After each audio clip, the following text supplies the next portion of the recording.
बोलो बृहस्पति भगवान की जय। भक्तजनों, आज हम श्रवण करेंगे बृहस्पतिवार व्रत कथा। तो प्रेम से बोलेंगे भगवान विष्णु की जय। भारतवर्ष में एक प्रतापी और दानी राजा राज्य करता था। वह नित्य गरीबों और ब्राह्मणों की सहायता करता था। यह बात उसकी रानी को अच्छी नहीं लगती थी। वह ना तो गरीबों को दान देती और ना ही भोजन का पूजन करती, भगवान का भजन करती ना ही पूजन करती, और राजा को भी दान देने से मना करती थी। एक दिन राजा शिकार खेलने वन को गए हुए थे, तो रानी महल में अकेली थी। उसी समय बृहस्पति देव साधु भेष में राजा के महल में भिक्षा लेने आए और भिक्षा मांगी। रानी ने भिक्षा देने से इनकार कर दिया और कहा, हे साधु महाराज, मैं दान पुण्य से तंग आ गई हूँ। मेरा पति सारा धन लुटाते रहता है। मेरी इच्छा है कि हमारा सारा धन नष्ट हो जाए, फिर ना रहेगा बांस और ना बजेगी बांसुरी। साधु ने कहा, देवी तुम तो बड़ी विचित्र हो। धन संतान तो सभी चाहते हैं, पुत्र और लक्ष्मी तो पापी के घर भी होने चाहिए। यदि तुम्हारे पास अधिक धन है तो भूखे को भोजन खिलाओ, प्यासे को पानी और प्याऊ बनवाओ, मुसाफिरों के लिए धर्मशालाएं खुलवाओ। जो निर्धन कुंवारी कन्याओं का विवाह नहीं कर सकते उनका विवाह करा दो। ऐसा करने से तुम्हारा यश परलोक में फैलेगा। परंतु रानी पर उपदेश का कोई प्रभाव ना पड़ा। वह बोली, महाराज आप मुझे कुछ ना समझाएं। मैं ऐसा धन नहीं चाहती जो हर जगह बांटती फिरूं। साधु ने उत्तर दिया, यदि तुम्हारी ऐसी इच्छा है तो तथास्तु। तुम ऐसा ही करना कि बृहस्पतिवार को घर लीपकर पीली मिट्टी से अपना सिर धोकर स्नान करना, भट्टी चढ़ाकर कपड़े धोना। ऐसा करने से आपका सारा धन नष्ट हो जाएगा। इतना कहकर वह साधु महाराज वहाँ से आलोप हो गए। साधु के अनुसार कही बातों को पूरा करते हुए रानी को केवल 3 बृहस्पतिवार ही बीते थे कि उसकी समस्त धन संपत्ति नष्ट हो गई। भोजन के लिए भी राजा का परिवार तरसने लगा।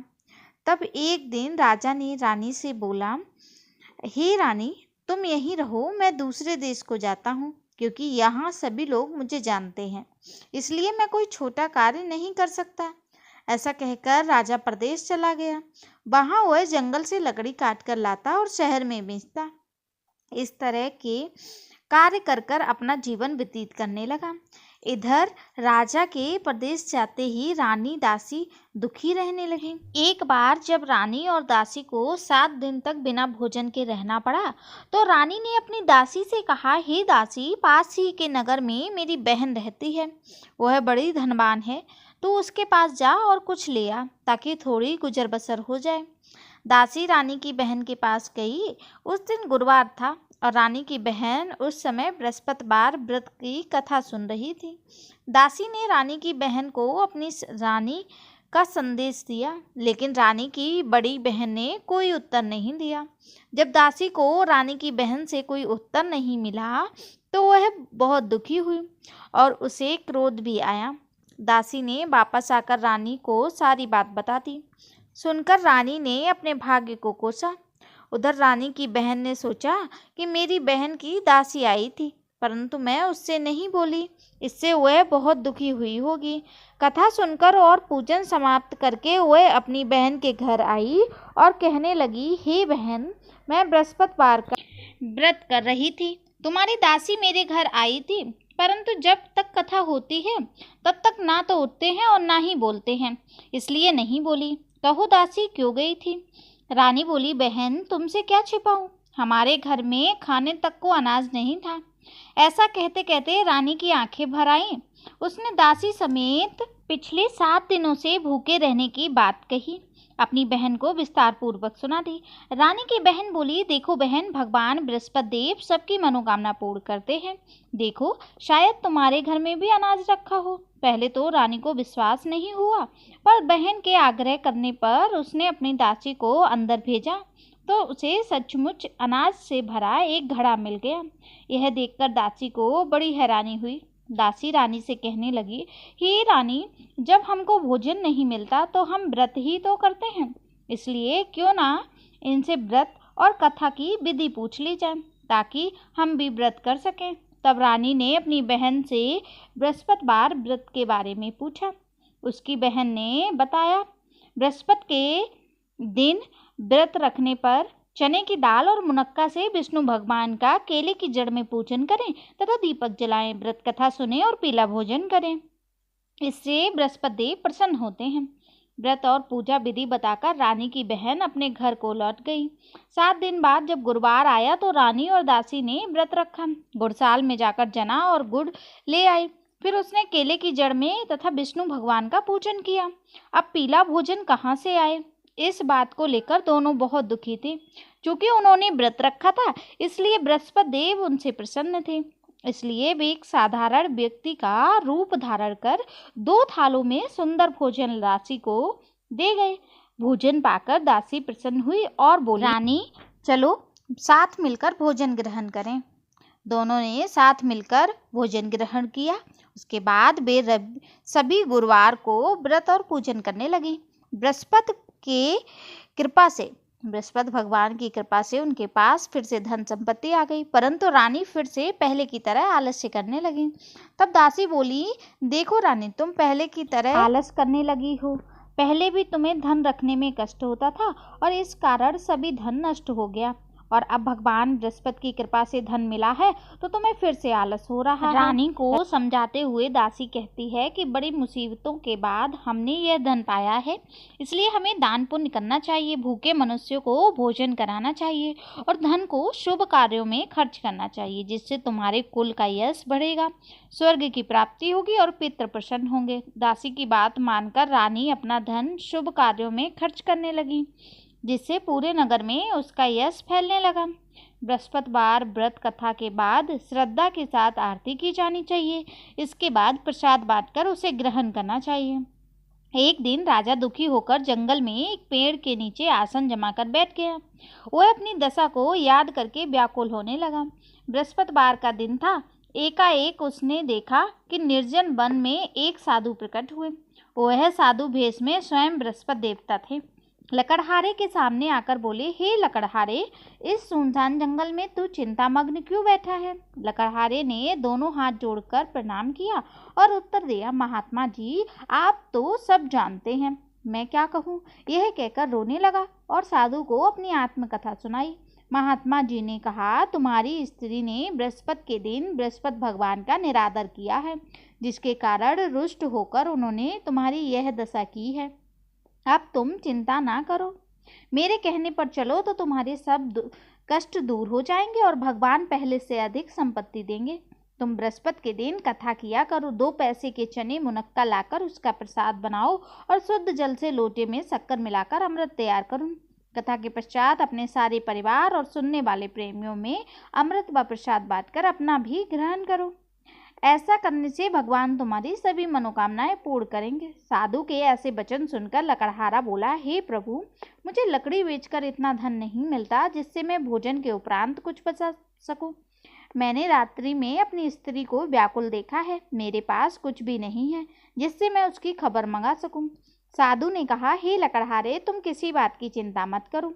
बृहस्पति के दिन तुम रोजाना की तरह लकड़ियां लेकर शहर को जाओ। तुमको रोज से दुगना धन प्राप्त होगा, जिससे तुम भली बात भोजन कर लोगे तथा बृहस्पति देव की पूजा का सामान भी आ जाएगा। इतना कहकर साधु अंतर्ध्यान हो गए। धीरे धीरे समय व्यतीत होने लगा। फिर वही बृहस्पतिवार का दिन आया। लकड़हारा जंगल से लकड़ी काटकर किसी शहर में बेचने गया। उसे उस दिन और दिन से अधिक पैसा मिला। राजा ने चना गुड़ आदि लाकर गुरुवार का व्रत किया। उस दिन से उसके सभी क्लेश दूर हो गए, परंतु जब दोबारा गुरुवार आया तो बृहस्पतिवार का व्रत करना भूल गया। इस कारण बृहस्पति भगवान नाराज हो गए। उस दिन उस नगर के राजा ने विशाल यज्ञ का आयोजन किया तथा शहर में यह घोषणा करा दी कि कोई भी मनुष्य अपने घर में भोजन ना बनावे, ना आग जलावे। समस्त जनता मेरे यहाँ भोजन करने आवे। इस आज्ञा को जो ना मानेगा उसे फांसी की सजा दी जाएगी। इस तरह की घोषणा संपूर्ण नगर में करवा दी गई। राजा की आज्ञा अनुसार शहर के सभी लोग भोजन करने गए, लेकिन लकड़हारा कुछ देर से पहुंचा, इसलिए राजा उसको अपने साथ घर ले आए और ले जाकर भोजन करा रहे थे तो रानी की दृष्टि उस खूंटी पर पड़ी जिस पर उसका हार लटका हुआ था। वह वहां दिखाई नहीं दिया। रानी ने निश्चय किया कि मेरा हार इस मनुष्य ने चुरा लिया है। उसी समय सिपाहियों को बुलाकर उसको कारागार में डलवा दिया। जब लकड़हारा कारागार में पड़ गया और बहुत दुखी होकर विचार करने लगा कि ना जाने कौन से पूर्व जन्म के कारण मुझे ये दुख प्राप्त हुआ है, और उसी साधु को याद करके जोर जोर से जंगल में मिला था, जोर जोर से याद करके रोने लगा। उसी समय तत्काल बृहस्पति देव साधु के रूप में प्रकट हुए और उसकी दशा को देखकर कहने लगे, अरे मूर्ख, तूने बृहस्पति देव की कथा नहीं करी, इस कारण तुझे दुख प्राप्त हुआ है। अब चिंता मत कर, बृहस्पतिवार के दिन कारागार के दरवाजे पर 4 पैसे पड़े मिलेंगे, उनसे तू बृहस्पति देव की पूजा करना, तेरे सभी कष्ट दूर हो जाएंगे। बृहस्पति के दिन उसे 4 पैसे मिले। लकड़हारे ने कथा कही। उसी रात्रि को बृहस्पति देव ने उस नगर के राजा को स्वप्न में कहा, हे राजा, तुमने जिस आदमी को कारागार में बंद किया है वह निर्दोष है, वह राजा है, उसे छोड़ देना। रानी का हार उसी खुट्टी पर लटका है, अगर तू ऐसा नहीं करेगा तो मैं तेरे राज्य को नष्ट कर दूंगा। इस तरह रात्रि के स्वप्न को देखकर राजा प्रातःकाल उठा और खूंटी पर हाथ देखकर लकड़हारे को बुलाकर क्षमा मांगी तथा लकड़हारे को योग्य सुंदर वस्त्र आभूषण देकर विदा कर दिया। बृहस्पति देव की आज्ञा अनुसार लकड़हारा अपने नगर को चल दिया। राजा जब अपने नगर के निकट पहुंचा तो उसे बड़ा आश्चर्य हुआ। नगर से पहले अधिक बाग, तालाब, कुएं और बहुत सी धर्मशालाएं, मंदिर आदि बन गए। राजा ने पूछा, यह किसका बाग और धर्मशाला है? तब नगर के सब लोग कहने लगे, यह सब रानी और बांदी के हैं। तो राजा को आश्चर्य हुआ और गुस्सा भी आया। जब रानी ने यह खबर सुनी कि राजा आ रहे हैं तो उन्होंने बांदी से कहा कि हे दासी, देख, राजा हमको कितनी बुरी हालत में छोड़ गए थे, हमारी ऐसी हालत देखकर वह लौट ना जाए, इसलिए तू दरवाजे पर खड़ी हो जा। आज्ञा अनुसार दासी दरवाजे पर खड़ी हो गई। राजा आए तो उन्हें अपने साथ लिवा लाई। तब राजा ने क्रोध करके अपनी रानी से पूछा कि यह धन तुम्हें कैसे प्राप्त हुआ? तब उन्होंने कहा, हमें यह सब धन बृहस्पति देव के इस व्रत के प्रभाव से प्राप्त हुआ है।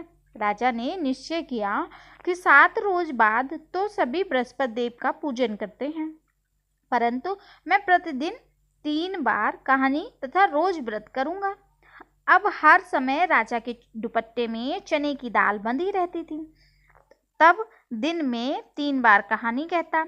एक रोज राजा ने विचार किया, चलो अपनी बहन के यहाँ हो आवे। इस तरह निश्चय कर राजा घोड़े पर सवार हो अपनी बहन के यहाँ चलने लगा। मार्ग में उसने देखा कि कुछ आदमी एक मुर्दे को लिए जा रहे हैं। उन्हें रोककर राजा कहने लगा, अरे भाइयों, मेरी बृहस्पति देव की कथा सुन लो। वे बोले, लो, हमारा तो आदमी मर गया, इसको अपनी कथा की पड़ी है। परंतु कुछ आदमी बोले, अच्छा कहो, हम तुम्हारी कथा भी सुनेंगे। राजा ने दाल निकाली और जब कथा आदि हुई कि मुर्दा हिलने लग गया, और जब कथा समाप्त हो गई तो राम राम करके मनुष्य खड़ा हो गया। आगे मार्ग में उसे एक किसान खेत हल चलाता हुआ मिला। राजा ने उसे देख उससे बोला, अरे भैया, तुम मेरी बृहस्पतिवार की कथा सुन लो। किसान बोला, जब तक मैं तेरी कथा सुनूंगा तब तक 4 हरैया चोट लूंगा, जा अपनी कथा किसी और को सुना। इस तरह राजा आगे चलने लगा। राजा के हटते ही बैल पछाड़ खाकर गिर गए तथा किसान के पेट में बड़ी जोर से दर्द होने लगा। उस समय उसकी माँ रोटी लेकर आई। उसने जब यह देखा तो उस अपने पुत्र से सब हाल पूछा और बेटे ने सभी हाल कह दिया। तो बुढ़िया दौड़ी दौड़ी उस घुड़सवार के पास गई और उनसे बोली कि मैं तेरी कथा सुनूंगी, तू अपनी कथा मेरे खेत पर चलकर ही कहना।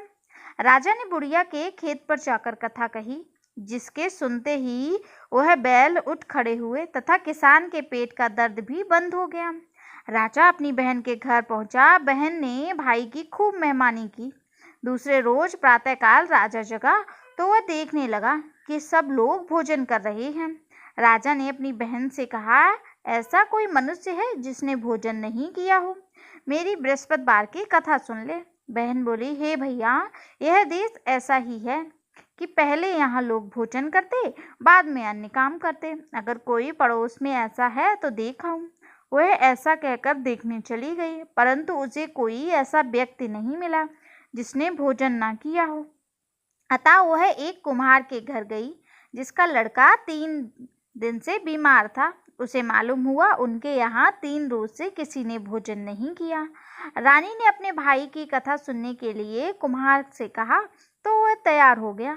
राजा ने जाकर बृहस्पतिवार की कथा कही, जिसको सुनकर उसका लड़का ठीक हो गया। अब तो राजा की प्रशंसा होने लगी। एक रोज राजा ने अपनी बहन से कहा कि हे बहन, हम अपने घर को जाएंगे, तुम भी तैयार हो जा। राजा की बहन ने अपनी सास से कहा। सास ने कहा, हाँ चली जा, परंतु अपने लड़कों को मत ले जाना, क्योंकि तेरे भाई के कोई औलाद नहीं है। बहन ने अपने भैया से कहा, हे भैया, मैं तो चलूंगी पर कोई बालक नहीं जाएगा। राजा बोला, जब कोई बालक नहीं चलेगा तब तुम ही क्या करोगी।